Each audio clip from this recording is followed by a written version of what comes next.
Hello friends, welcome to MRK mechanical.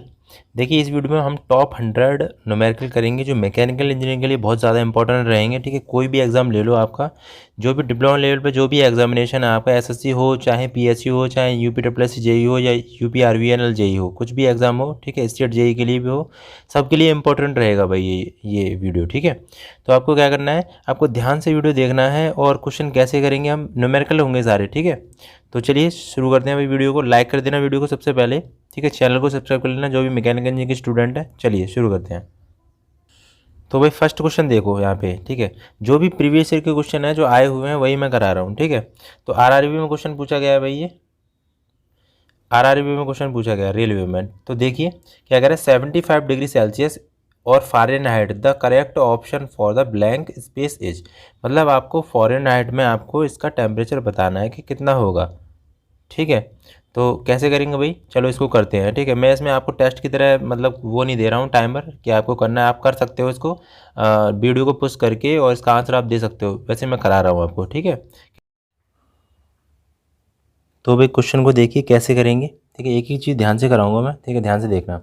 आपको जो data दे रखा है वो सेल्सियस में दे रखा है, देखो 75 डिग्री सेल्सियस, और वो पूछ रहा है फॉरेन हाइट में। ठीक है, तो यहाँ पे एक रिलेशन होता है, मैं आपको रिलेशन बता दूँ। रिलेशन क्या होता है, देखो C/5 F-32/9 K-273/5। ठीक है, के यहाँ पे केल्विन है, एफ यहाँ पे फॉरेनहाइट है और सी है सेल्सियस। ठीक है, तो यहाँ पे जो पूछा है, अगर सेल्सियस में दे रखा है, फॉरेनहाइट में पूछा है, तो हम ये वाला रिलेशन लगाएंगे। ठीक है, ये वाला रिलेशन लगाएंगे, ये वाला। ठीक है, अगर वो सेल्सियस में दिया डेटा है और केल्विन में पूछता है तो ये वाला लगाते हैं। ठीक है, तो देखो क्या करेंगे, C/5 एफ़ कितना दे रखा है, दिया नहीं एफ़, अरे ठीक है, तो यहाँ पे सेल्सियस दे रखा है, उसको 75 कर देंगे, 75। ठीक है, और एफ़ माइनस 32/9, 5 से इसको काट दो भाई, कितनी बार कटेगा, 5×5 = 25। ठीक है, और 9 का गुणा इधर कर देंगे, F-32। ठीक है, इतना आ गया। 15 नंबर कितने होते हैं, 15 नंबर 135 होते हैं, तो 135 और इधर लेके आएंगे, प्लस करेंगे 32 को, तो फॉरेनहाइट का वैल्यू कितना आ जाएगा भाई, फॉरेनहाइट का वैल्यू आ जाएगा 167। ठीक है, ये आंसर इसका हो जाएगा। कोई दिक्कत नहीं हुई, ठीक है, कोई परेशानी नहीं है। और सेल्सियस फ़ारेनहाइट ये सब टेम्परेचर स्केल हैं, तो आप कोई भी रिलेशन निकाल सकते हो। ठीक है, समझ में आ गया हो तो भाई वीडियो को लाइक कर देना ज़रूर। ठीक है, आप दूसरा क्वेश्चन देखते हैं, कोई दिक्कत हो तो बता देना। तो देखिए क्वेश्चन नंबर 2 देखेंगे हम। ठीक है, क्वेश्चन नंबर 2 देखिए भाई, देखो हार्ड क्वेश्चन भी होंगे, कुछ ईएससी लेवल के होंगे। ठीक है, क्योंकि बोलते हैं ना लोग कि सर हार्ड क्वेश्चन भी कराओ, तो मैं थोड़ा सा हार्ड क्वेश्चन भी लेके आया हूँ। ठीक है, उसको थोड़ा ध्यान से देखना। ये कह रहा है कि the heat interaction of the system is a function of a temperature of only Q = 30 + 1 T kilojoule. ठीक है, if the system does a work 2 kilojoule per kilogram, what is the increase in internal energy per degree temperature. ठीक है, तो आपको क्या बताना है, internal energy per degree temperature आपको बताना है। ठीक है, निकाय की ऊष्मा, हिंदी में पढ़ लेते हैं थोड़ा। ठीक है, निकाय की ऊष्मा क्रियाएं केवल तापमान का फंक्शन है, जो Q बराबर ये आपको दे रखा है। और यदि निकाय मतलब सिस्टम 2 किलोजूल पर किलोग्राम कार्य करता है, तो प्रति डिग्री तापमान में आंतरिक ऊर्जा वृद्धि क्या होगी। ठीक है, तो देखिए इसका जो आंसर है भाई क्या होगा, इसका आंसर अभी पता नहीं है, हम करेंगे। ठीक है, तो कैसे करेंगे भाई, बहुत ज़्यादा इंपॉर्टेंट क्वेश्चन है ये। ठीक है, देखिए चलिए कैसे करेंगे। तो देखिए भाई इस क्वेश्चन को कैसे करेंगे, देखो यहाँ पे जो डेटा दे रखा है आपको, हीट दे रखी है Q = 30 + 1 T। ठीक है, ये दे रखी है, इस टाइप की दे रखी हो तो आपको क्या करना है, डिफरेंशियल करना पड़ेगा। तो मैं आपको बता रहा हूँ अभी। चलिए डिफ्रेंशिएट कर दे रहे हैं पहले इसको। ठीक है, सीधे सीधे डिफ्रेंशिएट कर ले रहे हैं, बाई डिफ्रेंशिएट। ठीक है, डिफरेंशियल करते थे ना इंटरमीडिएट में, तो क्या करेंगे, क्यू तो आपका कैसा रहेगा, dQ/dt हो जाएगा टेम्परेचर के रेस्पेक्ट, और 30 कांस्टेंट है तो 1 हो जाएगा, यहाँ पे क्या हो जाएगा 1, ये तो 0 हो जाएगा, और ये टी के रेस्पेक्ट में करेंगे तो 1 हो जाएगा। ठीक है, 1 आएगा आपका 1 किलोजूल पर किलोग्राम, इतना डेटा। ठीक है, इतना डेटा में कोई दिक्कत नहीं है, मतलब इस तरीके का डेटा दे रखा है, मैंने डिफरेंशिएट करके एक सिंगल डेटा निकाल दिया है। उसके बाद क्या करेंगे, यहाँ पे जो दे रखा है वो डी डब्ल्यू दे रखा है, डब्ल्यू वर्क दे रखा है आपको 2 किलोजूल पर किलोग्राम, ठीक है, ये दे रखा है। आपको क्या निकालना है, डी यू निकालना है, इंटरनल एनर्जी। तो आपको एक इक्वेशन पता होगा, फर्स्ट लॉ ऑफ थर्मोडाइनमिक्स, क्या करेंगे, ठीक है, मैं यहाँ पे लिख रहा हूँ, ठीक है, first law of T D thermodynamics. तो क्या होता है, d q equal to d u plus d डब्ल्यू, ये होता है ना, कोई दिक्कत नहीं। अब देखो डी क्यू कितना है भाई, डी क्यू आपको दे रखा है, डी क्यू दे रखा है आपको। यहाँ पे हम सबसे पहले एक क्वेश्चन सॉल्व कर, डी यू निकालना है हमको। तो देखो क्या करेंगे, डी यू निकालना, तो डी यू यहाँ पे निकाल के क्या करेंगे, D Q minus D W हो जाएगा। यहाँ इस चीज़ समझ में आ गई, डी क्यू मैंने इधर लिया, ठीक है, डी क्यू आया तो इधर माइनस का हो जाएगा डी डब्ल्यू। अब हम रख लेते हैं, डी क्यू हो जाएगा हमारा 1, क्यों हमने निकाला था 1, ठीक है, और माइनस डब्ल्यू कितना हो गया 2, तो कितना आ जाएगा माइनस का 1 किलो जूल पर किलोग्राम, ठीक है, ये आंसर आ जाएगा इसका। कोई दिक्कत नहीं, सवाल समझ में आ गया होगा, ठीक है, कोई दिक्कत नहीं। चलो नेक्स्ट देखते हैं। चलिए क्वेश्चन नंबर 3 देखते हैं। क्वेश्चन नंबर 3 देखिए भाई क्या है, a gas is compressed frictionless from a initial state of by metre cube and 1 megapascal to final state of 0.2 meter cube and 1 megapascal. There is a transfer of 40 kilojoule of heat from the gas and drop of 20 kilojoule meter internal energy. What is the initial state volume of the gas? अब हिंदी में थोड़ा देख लेते हैं इसको कि हिंदी में क्या कह रहा है ये क्वेश्चन, ठीक है, और RDSO SSC senior section engineer में क्वेश्चन आया हुआ है, ठीक है, RRB में। तो देखो एक गैस को 22 मीटर क्यूब और 1 मेगापास्कल की शुरुआती अवस्था से 0.2 मीटर क्यूब और 1 मेगापास्कल की अंतिम अवस्था में घर्षणहीन संकुचित किया गया है। गैस से 40 किलोजूल की ऊष्मा और 20 किलोजूल की आंतरिक ऊर्जा में की गिरावट का स्थानांतरण होता है। गैस की प्रारंभिक स्थिति आयतन ज्ञात कीजिए, ठीक है। तो आपको V1 निकालना है यहाँ पे, ठीक है, बाद बाकी डेटा दे रखा है, करिए इसको, करना चाहें तो, जो भी करना चाहें भाई बहुत अच्छी बात है अगर कोई कर पाए तो, ठीक है, मैं आपको बता रहा हूँ कैसे करेंगे, ठीक है। देखिए भाई इस क्वेश्चन को कैसे करेंगे, यहाँ पे डेटा जो दे रखा है वो work on the system, work done by the system, आप जानते होंगे कि work done by the system होता है तो क्या होता है, पॉजिटिव होता है। वर्क ऑन द सिस्टम होगा, अगर सिस्टम पर वर्क करेंगे तो वो निगेटिव होगा। मान लो कि ये निगेटिव हो गया, टी क्यू मतलब दे रखा है माइनस के 40, डी यू इंटरनल एनर्जी आपको 20 दे रखा है, और V2 जो वॉल्यूम है वो 0.2, तो यहाँ पे जो पूछा है वो V1 पूछा है, ठीक है, V1 पूछा है। क्या करेंगे भाई, देखो सबसे पहले हम डेटा निकालेंगे, डी क्यू अपॉन डी, क्या a d q equal to d u plus d डब्ल्यू करेंगे, ठीक है, फर्स्ट लॉ ऑफ थर्मोडाइनमिक्स से। यहाँ पे डी क्यू हमको दे रखा है 40 और डी यू दे रखा है 20 प्लस डी डब्ल्यू, कार्य निकाल लेंगे यहाँ पे, ठीक है। तो कार्य कैसे निकालेंगे, इधर जाएगा ये, तो क्या बचेगा, तो डी डब्ल्यू इजकल टू कितना हो जाएगा, ठीक है, माइनस के 20, ठीक है, माइनस के 20 हो जाएगा ना, कोई दिक्कत नहीं, यहाँ तक तो समझ में आ गया, ठीक है। अब आगे इक्वेशन क्या बनती है भाई, आपका एक इक्वेशन होती है डी डब्ल्यू इजकल टू वर्क डन होता है वो कितना होता है, पी डी वी होता है। पी डी मतलब क्लोज सिस्टम के लिए, ठीक है, पता होगा, क्लोज सिस्टम के लिए जो वर्क होता है वो डी डब्ल्यू equal to p d v होता है ना, ठीक है। यहाँ पे मैंने क्या किया, इसको डिफ्रेंशिएट कर लिया, ठीक है, 1 से 2 पी डी वी, ठीक है, यहाँ तक कोई दिक्कत नहीं। डिफ्रेंशिएट करके देखो डब्ल्यू कितना है, डब्ल्यू का वर्क मैंने रखा 20 किलो जूल है, तो मैंने 20 माइनस का रखा इंटू 10⁻³ किलो जूल को, मतलब किलो को मतलब 10⁻³ रख लिया जूल में, ठीक है। और यहाँ पे प्रेशर ले लिया बाहर, इंटीग्रेशन 1 से 2 वॉल्यूम डी वी, ये बचेगा, कोई दिक्कत नहीं। यहाँ से माइनस के 20 इंटू 10⁻³ प्रेशर कितना दे रखा है, देखो प्रेशर मैं आपको बता दूँ, प्रेशर यहाँ पे दे रखा है 1 मेगापास्कल देगा, 1 इंटू 10⁻6 दे रखा है, ठीक है, क्वेश्चन में। तो 1 इंटू 10⁻6, और यहाँ पे जो करोगे इसका, ठीक है, डिफ्रेंशिएट करोगे तो V कितना हो जाएगा, V1 माइनस V2 हो जाता है, जानते हैं, कोई दिक्कत नहीं, ठीक है। अब यहाँ पे देखो भाई, यहाँ पे मैं क्या कर रहा हूँ, इससे ये काट रहा हूँ, ये वाले से इससे कट गया तो कितना बचेगा -20, और ये यहाँ से इधर जाएगा नीचे 10,003 नीचे बचेगा। ठीक है, V1 - V2 बचेगा। यहाँ से ये काटूंगा मैं, 1000 हो जाएगा। ठीक है, कर दे रहा हूँ, चलो ठीक है, 20/1000। और यहाँ पे क्या है, V1 को, V1 तो ये V1 है, -V2 कितना दे रखा है, 0.2 दे रखा है क्वेश्चन में। तो 0 से 0 काटा, 50 बचा, और 50 को ऊपर मैंने करा तो 0.02 आएगा। ठीक है, भाग देंगे 100 में तो बराबर V1 - 0.2। तो V1 कितना आ जाएगा यहाँ पे, अगर इसको जोड़ोगे इधर, ठीक है, कितना देखो 0.02 और 0.2, तो कितना आ जाएगा भाई 0.22।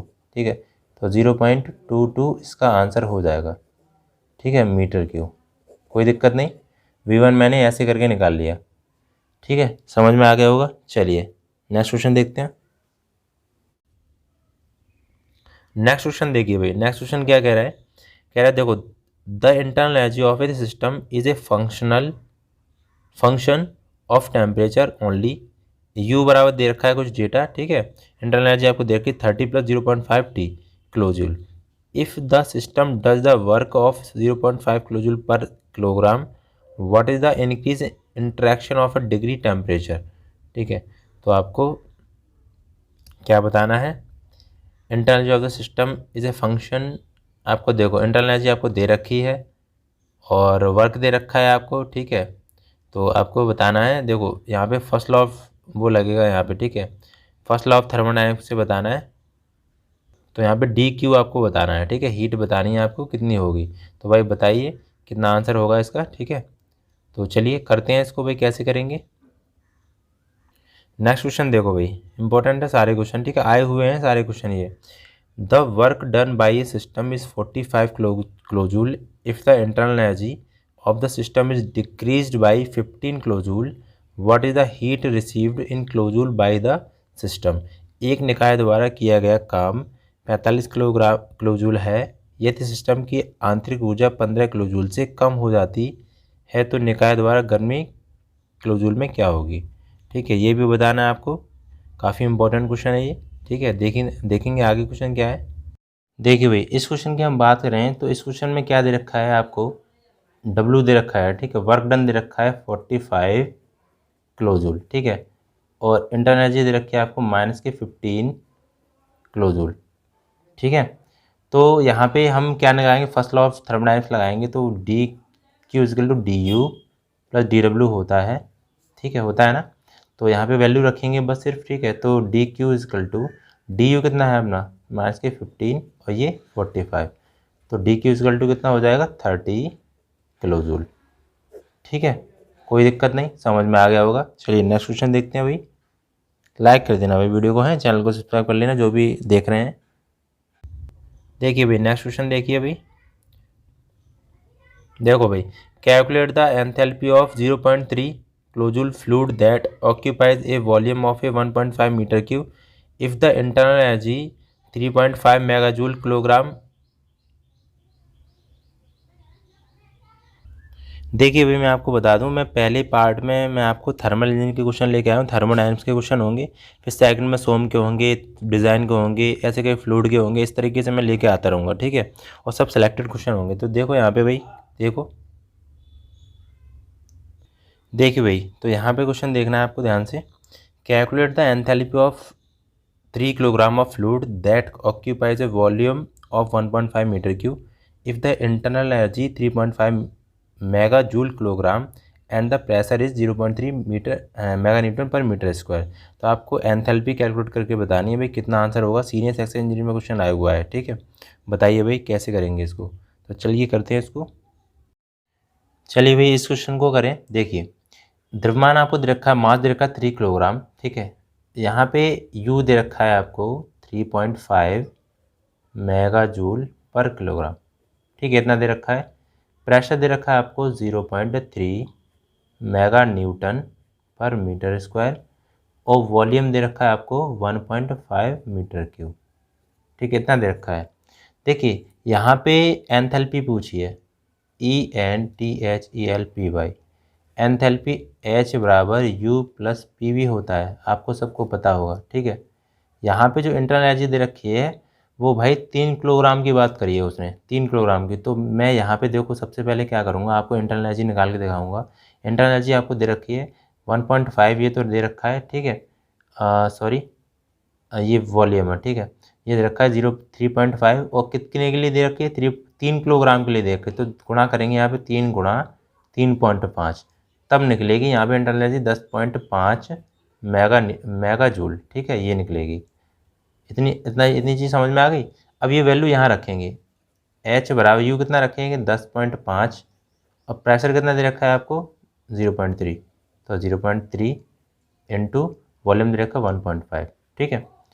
10.5 प्लस ये गुणा करोगे आप 15×3 = 45, तो ये कितना हो जाएगा 0.45, ठीक है। इसको अगर जोड़ोगे तो देखो कैसे जोड़ना है, 10.5 करा और पॉइंट के नीचे 0.45, और यहाँ पे क्या करेंगे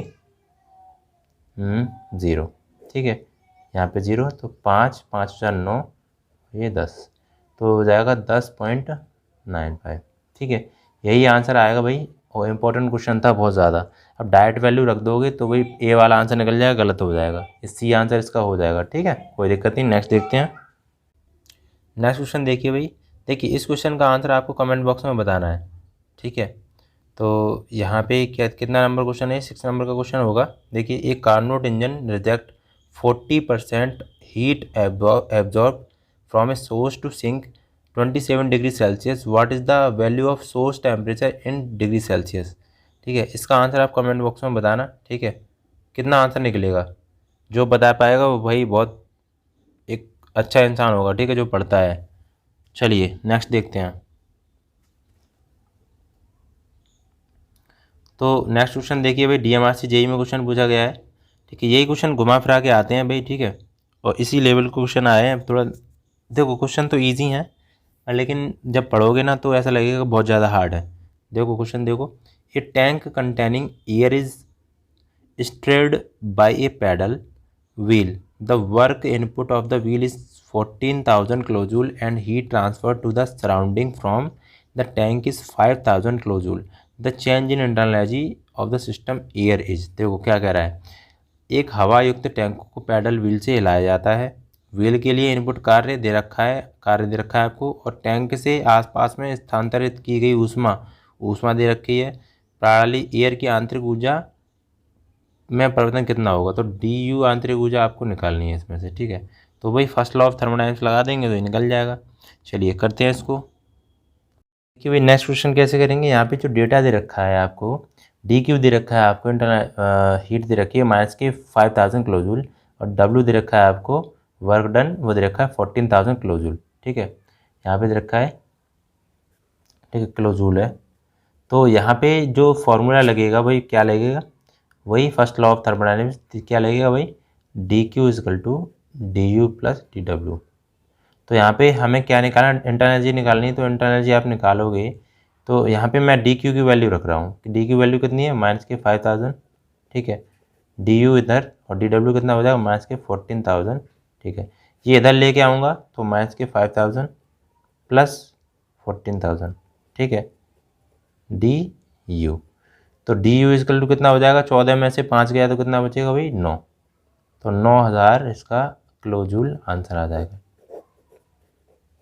ठीक है, कोई दिक्कत नहीं। आगे देखते हैं।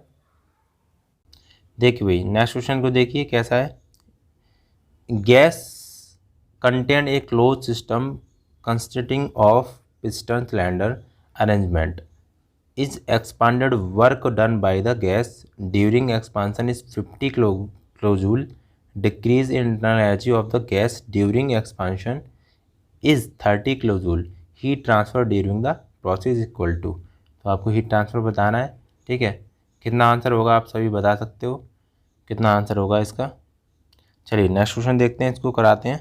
नेक्स्ट क्वेश्चन देखिए, तो नेक्स्ट क्वेश्चन क्या है भाई, नेक्स्ट क्वेश्चन में जो डेटा दे रखा है वो देखो, इसको भी ऐसे ही करेंगे, DQ = DU प्लस DW से ही करेंगे, ठीक है, फर्स्ट लॉ ऑफ थर्मोडायनेमिक्स से। तो DQ = DU कितना दे रखा है 30, और DW कितना दे रखा है 50, ठीक है। तो DQ = कितना आ जाएगा 20 किलोजूल, मतलब प्लस वाला ज़्यादा है और माइनस वाला घटा देते हैं, तो 20 किलो जूल आंसर इसका हो जाएगा। ठीक है, छोटा सा क्वेश्चन था, चलिए कोई नहीं। अब हम देखते हैं इंपॉर्टेंट क्वेश्चन, नेक्स्ट क्वेश्चन देखेंगे। ठीक है, देखिए भाई, very very most important question है। ठीक है, आरआरबी जेई में पूछा गया है, 2010 में पूछा गया क्वेश्चन है, और ये बहुत बार क्वेश्चन एसएससी जेई में भी आया हुआ है। देखिए, one reversible heat engine operate between 1600, ठीक है, 1600 kelvin and T2 Kelvin, and another reversible heat engine operate between T2 Kelvin and 400 Kelvin. If both engine have a same heat input and output, then temperature T2 is equal to, जब T3 T1 और T2 और T3 temperature दे रखे होते हैं, तो T2 जब middle temperature निकाला जाता है, मतलब इफिशिएंसी सेम होती है, तो मिडिल टेम्परेचर निकाला जाता है, तो अंडर रूट में T1 इंटू T2 हो जाता है, वो T3 हो जाता है। तो आप निकालो भाई, कैसे निकालेंगे इसको, मैंने बहुत बार बताया है।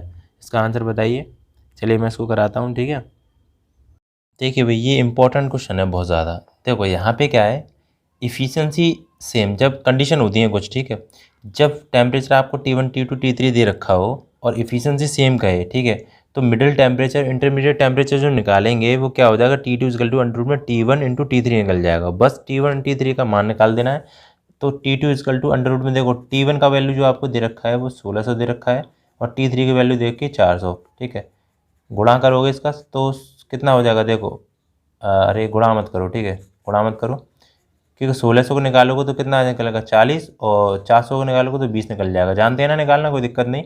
4 चक 16 और ये 20 का 40 का आपका 400 का 20 का स्क्वायर होता है, तो यहाँ पे 4 दुनिया 8, तो 800 केल्विन इसका आंसर आ जाएगा। मैं एक और बात बता दे रहा हूँ, इफ़िशियंसी सेम हो तो ये आएगा, ठीक है। अगर वो work done same they, work done is same ऐसे दे, तो टेम्परेचर कैसे निकालेंगे, T2 equal to T1 plus T2/2, ठीक है, ये वाली इक्वेशन लगती है। चलिए अब हम नेक्स्ट क्वेश्चन देखते हैं, क्वेश्चन नंबर 10, ठीक है, लास्ट क्वेश्चन देखेंगे, क्वेश्चन नंबर 10। देखिए भाई, नेक्स्ट क्वेश्चन देखिए, इंपॉर्टेंट है, जैसे पहले क्वेश्चन किया था वैसे सेम टू सेम ये भी क्वेश्चन है। देखो, two heat engine operate between temperature 2000 kelvin and T kelvin and 500 kelvin respectively, what is the intermediate temperature if the efficiency of both are cycle is same. तो efficiency same होती है तो मैंने क्या बताया था, T2 equal to under root में T1 into T3 कर देते हैं और आंसर निकाल देंगे। भाई कितना आंसर निकलेगा आप बताइए, ठीक है, बताइए भाई। तो देखो भाई, क्वेश्चन नंबर 10 देखो, इसमें भी इफिशियंसी सेम बता रहा है, ठीक है, तो T2 equal to under root में T1 इंटू T3 लगा देंगे। तो T1 कितना है अपना, T1 दे रखा है आपको 2000 और T3 दे रखा है 500। देखो गुणा कर लो, 5 का गुणा 2 में करा तो 10 आ जाएगा, और कितने जीरो हैं, 3 2 5, 1 2 3 4 5, ठीक है, दो गुणनखंड होते हैं, उसका एक निकलता है, कुल मिला के 2 जीरो का 2 जीरो 2 जीरो, तो कितना निकलेगा 1 2 3, ठीक है, इतना आंसर आ जाएगा 1000 केल्विन। देखो सवाल बहुत बड़ा था पढ़ने में, लेकिन अगर शॉर्ट ट्रिक से करोगे तो इस तरीके से हो जाएगा, ठीक है, इसका एक एक नियम है ये, ठीक है, रूल है, तो इसको कर सकते हैं। और वर्क डन सेम देगा, ठीक है, वर्क डन सेम, मान लो वर्क डन इसका, मान लो वर्क डन सेम दे दिया, एफिशिएंसी सेम की बात करें तो ये वाला फॉर्मूला, वर्क डन सेम दे दिया, तो T2 equal to T1 plus T3/2 कर देंगे। तो T1 कितना है अपना 2000 प्लस 500 बट्टे 2 कर दोगे तो कितना होगा, 5 2000 कितना होगा 2500 बट्टे 2, ठीक है, 2 से काटो, 2 1 2 2 दूनी 4 और 2 5 10 0, तो 1250 आंसर आ जाता, ठीक है, अगर वो वर्क डन सेम की बात करता तो, ठीक है, समझ में आ गया होगा, कोई दिक्कत नहीं। चलिए, तो यहाँ पे 10 क्वेश्चन कंप्लीट हो गए, मैं 10 क्वेश्चन करके लेके आता हूँ इंपॉर्टेंट, ठीक है, जो भी अभी थर्मोडायनेमिक्स से और भी क्वेश्चन है, और मैं सारे क्वेश्चन आपको करा दूंगा, ठीक है, सारे सब्जेक्ट के धीरे धीरे करके। बस चैनल को सब्सक्राइब कर लेना भाई, ठीक है, और वीडियो को लाइक ज़रूर कर देना। वीडियो को लाइक अगर करोगे तो नेक्स्ट वीडियो बनाने में थोड़ा अच्छा लगेगा मुझे। चलिए, तो देखिए, मैं इस वीडियो में 10 क्वेश्चन लेके आया हूँ, ठीक है, मतलब मैं इसलिए 10 क्वेश्चन करा रहा हूँ कि वीडियो बहुत लंबा हो जाता है, और आपको क्या करना है कि इसकी जो नेक्स्ट वीडियो है वो आपको डिस्क्रिप्शन बॉक्स में लिंक मिल जाएगी नेक्स्ट वीडियो की, ठीक है, वहाँ से आप देख लेना, और नई भी हो तो 1-2 दिन बाद मिल जाएगी, या टेलीग्राम ग्रुप को ज्वाइन कर लेना, या व्हाट्सएप ग्रुप को भी ज्वाइन कर लेना आप, ठीक है, लिंक डिस्क्रिप्शन बॉक्स में है, वहाँ से आप डाउनलोड कर सकते हैं, ठीक है, और बहुत सारी PDF भी मैं अपलोड कर देता हूँ वहाँ पे, तो आपको क्या करना है, चैनल को कर लेना है सब्सक्राइब और वीडियो को लाइक कर देना है। चलिए नेक्स्ट वीडियो में मिलता हूँ। जय हिंद, जय भारत।